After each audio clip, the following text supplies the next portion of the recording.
Bago lamang po nang pumutok ang balita matapos ilabas ng Boxing News 24/7 ang ngayoy problema na kinakaharap ng former undefeated 5 Division World Champion na si Floyd Mayweather Jr.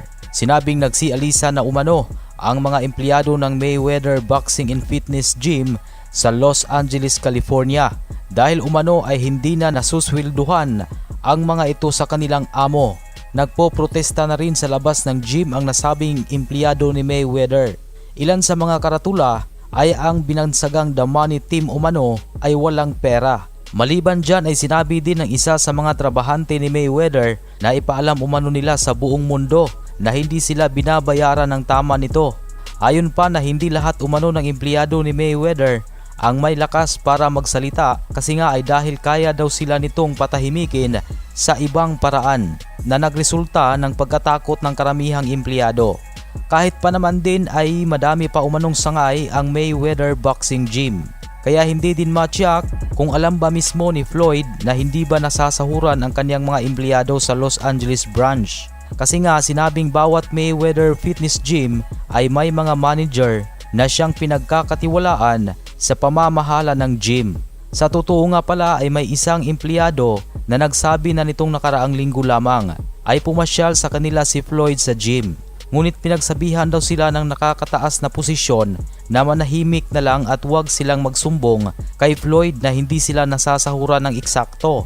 Kaya naman pala ay malaki talaga ang posibilidad na wala talagang nagawang kasalanan si Mayweather sa naturang issue. Sa halip ay ang nakatalaga sa nasabing branch ang may pagkakamali. Pagtitiyak naman kasi na sa yaman ni Mayweather ay mabibigyan talaga nito ng tamang sahod kung alam nilang ang nangyayari sa isang gym nito.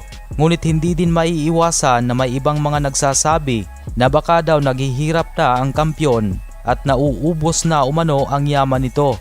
Pero kung titignan ay mukhang malabo itong mangyari dahil sa daming investment na meron ito. Sa ibang usapan naman mga ka-sports ay binigyang payo ng mga eksperto ang current WBC Interim Light Heavyweight Champion na si David Benavidez na huwag daw muna itong ituloy ang binabalak na labanan ang current undisputed Light Heavyweight World Champion na si Arthur Beterbiev. Kasi nga alam naman din ng lahat na sabik na si Benavidez na labanan si Beterbiev upang makuha nito ang pangarap na maging isang ganap na undisputed World Champion.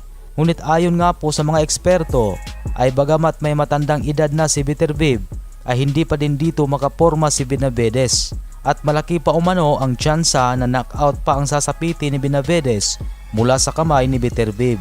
Kaya naman ang sabi ng mga eksperto na mas mabuti daw muna kung antayin na lang nitong magretiro si Beterbiev bago mangarap na makuha ang lahat ng titulo sa nabanggit na dibisyon. O kaya naman ay mabuti pa daw na habulin nito ang laban kontra kay Canelo Alvarez.